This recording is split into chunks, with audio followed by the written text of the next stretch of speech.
성공하고 싶다면 차라리 당신의 욕망에 솔직해지세요. 무조건 참으라는 식상한 도덕책 이야기는 오늘 하지 않겠습니다. 오히려 당신이 그 욕망을 제대로 즐기지 못해서 인생이 통째로 망가지고 있다는 사실을 증명해 보이겠습니다. 통계적으로 뇌도나 중독에 빠진 사람 중 90% 이상은 자신이 파멸의 길로 가고 있다는 사실을 전혀 인지하지 못합니다. 당신을 죽이는 건 쓰디쓴 독약이 아닙니다. 혀끝에서 녹아내리는 가장 달콤한 맛.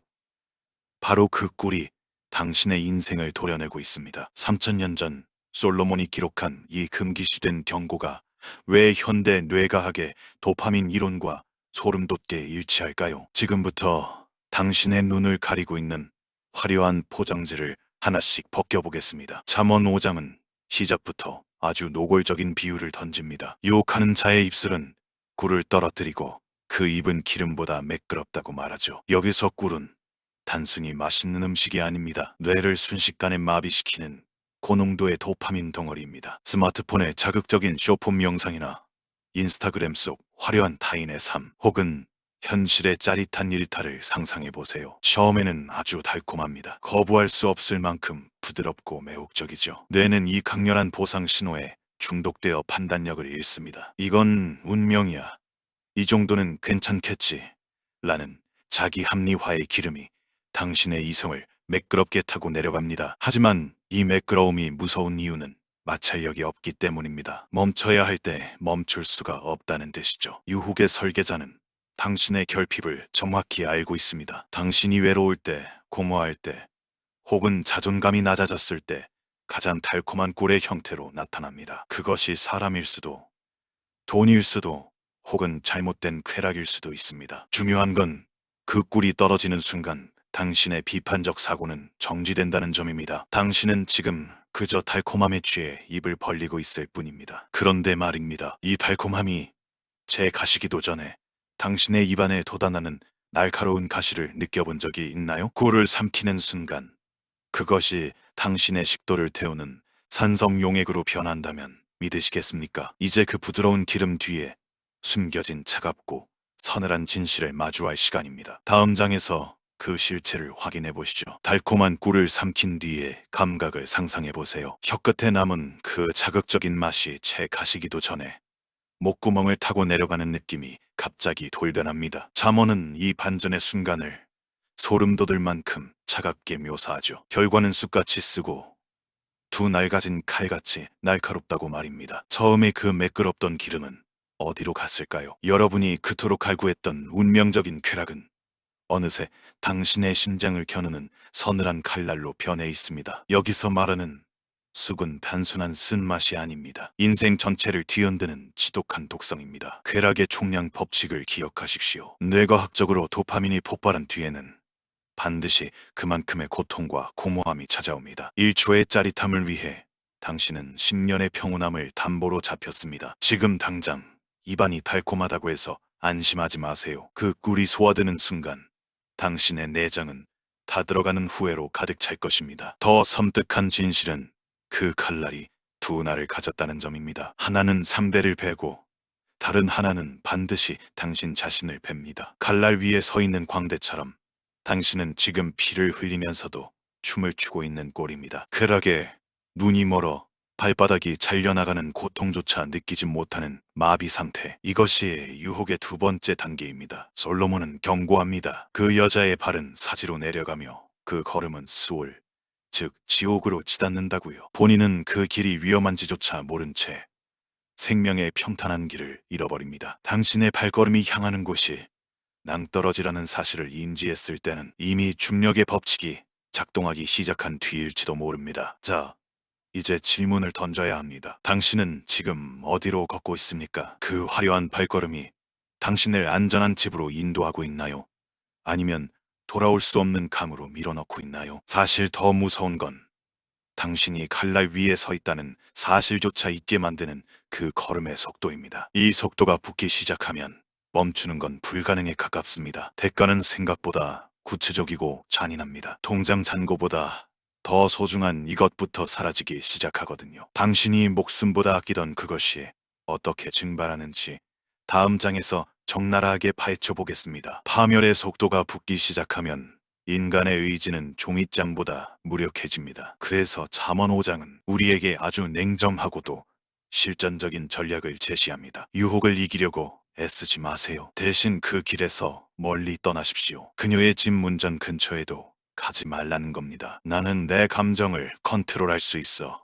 딱 한 번인데 뭐 어때? 라는 근거 없는 자신감이 바로 당신의 인생을 송두리째 뿌리 뽑는 시작점입니다. 0.1%의 의지력도 믿지 마세요. 지혜는 정면으로 맞서 싸우는 용기가 아니라 위험의 냄새를 맡자마자 전력으로 도망치는 도망자의 지능입니다. 다이어트 중인 사람이 편의점 진열대 앞에서 침을 삼키며 참는 것과 아예 편의점 근처도 가지 않는 것. 어느 쪽이 성공 확률이 높을까요? 답은 명확합니다. 자극이 눈앞에 보이면 뇌는 이미 반쯤 넘어간 상태입니다. 유혹의 설계자가 파놓은 덫은 당신의 논리보다 훨씬 치밀합니다. 일단 그 집 문턱 근처에 서게 되면 당신의 발은 자석에 끌리듯 안으로 빨려 들어갑니다. 그때는 후회해도 늦습니다. 환경을 통제하지 못하는 사람은 절대로 자신의 인생을 통제할 수 없습니다. 사람들은 흔히 유혹에 빠지는 것을 로맨틱한 실수나 어쩌다 보니 일어난 해프닝으로 포장하곤 합니다. 하지만 지혜의 눈으로 보면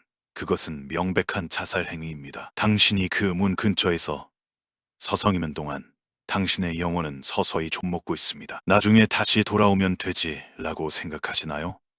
안타깝게도 유혹의 길은 일방통행입니다. 한번 발을 들이는 순간 당신이 뒤를 돌아봤을 때 이미 당신이 왔던 길은 사라져 있을지도 모릅니다. 도망치지 못한 대가는 생각보다 훨씬 구체적이고 잔인합니다. 단순히 마음이 아픈 정도로 끝나지 않습니다. 당신의 통장 잔고보다, 당신의 집보다 더 소중한 이것부터 가장 먼저 사라지기 시작할 겁니다. 그것은 한 번 잃으면 다시는 돈으로 살 수 없는 인생의 핵심 자산입니다. 당신이 평생을 바쳐 쌓아 올린 공든탑이 어떤 식으로 먼지가 되어 흩어지는지, 그 끔찍한 상실의 과정을 다음 장에서 목격하게 될 것입니다. 도망치지 못한 대가는 당신의 상상을 초월합니다. 잠언은 그 첫 번째 상실로 내 영광과 내 수완을 이야기합니다. 여기서 영광은 당신의 명예와 품격이고 수완은 당신에게 허락된 인생의 황금 같은 시간입니다. 한순간의 짜릿함을 탐닉한 대가로 당신이 가장 먼저 지불해야 할 비용은 바로 당신이라는 사람의 가치입니다. 수십 년간 땀 흘려 쌓아 올린 신뢰, 밤잠을 설쳐가며 일궈낸 커리어, 주변 사람들의 존경이 담긴 그 이름. 석자가 단 몇 분의 실수로 인해 시궁창에 처박히는 것은 순식간입니다. 더 비극적인 건 시간의 도난입니다. 당신의 수완, 즉 당신 인생에서 가장 빛나야 할 에너지가 잔인한 자에게 넘어간다고 성경은 경고합니다. 당신을 사랑하지도 당신의 미래를 걱정하지도 않는 파괴적인 대상에게 당신의 소중한 젊음과 정열을 갖다 바치는 꼴입니다. 중독과 외도에 빠진 사람들이 공통으로 고백하는 것이 있습니다. 그 일에 빠져 있는 동안 내 인생은 멈춰 있었고 정신을 차려보니 수년이 증발해버렸다는 허망함입니다. 당신의 인생 시계가 당신을 파괴하는 자의 손목 위에서 돌아가고 있다면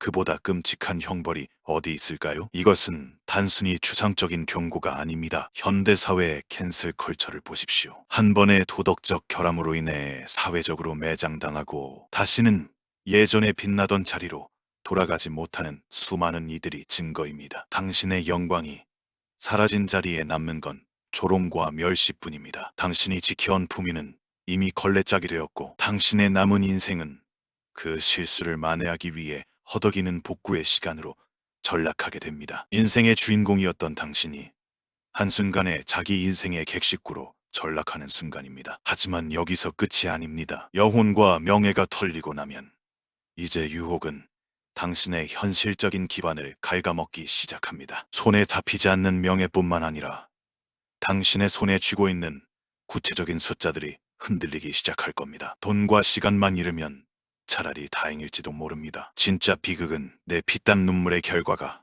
전혀 엉뚱한 곳, 심지어 나를 비웃는 자들의 주머니로 흘러들어갈 때 완성됩니다. 당신의 금고가 어떤 식으로 텅 비게 되는지 그 처절한 경제적 살인의 현장을 다음 장에서 공개합니다. 명예와 시간이 탈탈 털리고 나면 이제 유혹은 당신의 주머니를 노리기 시작합니다. 이 문장은 현대어로 번역하면 명확한 경제적 살인입니다. 당신이 새벽같이 일어나 출근하고 자존감을 깎아가며 벌어들인 그 피 같은 돈이 정작 당신을 사랑하지도 않는 낯선 이들의 주머니를 채우게 된다는 뜻입니다. 한순간의 쾌락을 위해 도박에 손을 대거나 유혹에 빠져 비정상적인 지출을 해본 적이 있나요? 그때 당신의 통장에서 빠져나가는 돈은 단순한 숫자가 아닙니다. 당신의 10년 뒤 노후였고 자녀의 교육 자금이었으며 당신 가족이 누려야 할 안락한 보금자리였습니다. 그 소중한 가치들이 유혹이라는 깔때기를 타고 이름 모를 누군가의 사치품으로 혹은 당신을 파멸로 이끄는 공급자의 배를 불리는 용도로 흘러 들어갑니다. 당신은 온몸을 바쳐 일하는 개미였지만 결국 남 좋은 일만 시키는 노예가 되어버린 셈입니다. 경제적 파산보다 더 무서운 것은 정신적 파산입니다. 이 모든 재앙이 휩쓸고 간 뒤 거울 속에 당신은 어떤 말을 내뱉게 될까요? 이제야 비로소 눈을 가렸던 꿀의 장막이 걷히고 처참한 현실이 당신을 덮칠 것입니다. 그때 누가 말릴 때 들을 걸 하는 후회조차 사치처럼 느껴지는 지옥 같은 독백이 시작됩니다. 텅 빈 방 안에서 홀로 남겨진 당신이 내뱉게 될 그 처절한 비명을 다음 장에서 들어보시죠. 모든 것을 잃고 난 뒤에야 인간은 비로소 눈을 뜹니다. 하지만 그 눈앞에 펼쳐진 광경은 참혹하기 그지없죠. 육체는 쇠약해지고 사회적 지위는 바닥을 쳤으며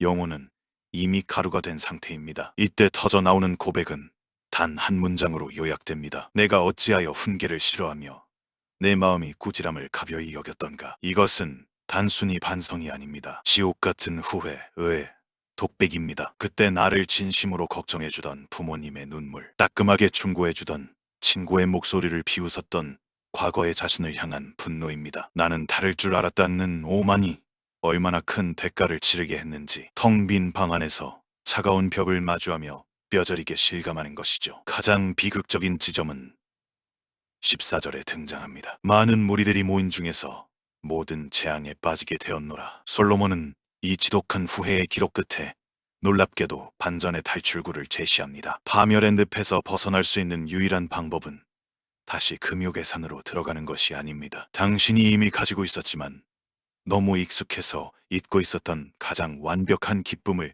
재발견하는 것입니다. 너는 내 우물에서 물을 마시며 내 샘에서 흐르는 물을 마시라. 여기서 샘과 우물은 바로 당신 곁에 있는 배우자, 즉 당신의 가정을 의미합니다. 집 밖의 물은 화려해 보이지만 사실 갈증을 유발하는 바닷물과 같습니다. 마실수록 목이 타고 결국 당신의 내장을 파괴하죠. 하지만 내 사람이라는 샘물은 마실수록 평안과 안식을 줍니다. 그의 품을 항상 만족하게 여기며 그의 사랑을 항상 연애하라. 익숙함 속에 숨겨진 보석을 발견하는 눈을 가질 때 비로소 당신은 유혹이라는 쇠사슬에서 해방될 수 있습니다. 하지만 인간은 망각의 동물입니다. 이 평화로운 샘물을 지켜내기 위해서는 마지막으로 확인해야 할 잠금 장치가 하나 더 필요합니다. 아무도 보지 않는 곳에서 당신이 지은 죄가 어떤 식으로 당신을 올가매는지 그 소름 돋는 영적 메커니즘을 마지막 장에서 정리해드리겠습니다. 마지막 장에 도달한 당신에게 잠언은 가장 소름 돋는 현실을 자각시킵니다. 대저 사람의 길은 여호와의 눈앞에 있나니 그가 그 사람의 모든 뒤를 평탄하게 하시느니라. 이 문장은 단순한 종교적 훈계가 아닙니다. 당신의 모든 은밀한 움직임이 고해상도 CCTV에 찍히듯 기록되고 있다는 영적 사실을 선포하는 것이죠. 아무도 모를 것이라 믿었던 그 골방의 밀담, 익명성 뒤에 숨어 배설했던 욕망들. 당신은 화면을 껐을지 모르지만 당신의 인생이라는 데이터 센터에는 그 모든 로그 기록이 생생하게 남아 있습니다. 더 무서운 것은 신의 심판보다 먼저 당신을 찾아오는 죄의 족쇄입니다. 성경은 악인이 자기의 악에 걸리며 그 죄의 줄에 매인다고 말합니다. 유혹의 설계자가 준비한 마지막 덫은 외부의 압력이 아닙니다. 당신이 스스로 꼬아 만든 그 습관의 밧줄이 당신의 목을 조르는 족쇄가 된다는 사실입니다. 결국 인생의 항로를 결정하는 건 화려한 꿀이 아닌 맑은 샘물임을 기억하십시오. 지혜가 없는 자는 훈계를 받지 못해 죽어가고 미련함이 달아서 결국 길을 잃습니다. 당신의 길을 지켜보고 있는 그 눈동자 앞에서 당신은 오늘 어떤 발걸음을 떼시겠습니까? 3000년 전 솔로몬의 경고가 오늘 당신의 가슴에 차가운 비수가 되어 박혔다면 그것은 당신을 죽이려는 통증이 아니라 당신을 살리려는 수술의 시작입니다.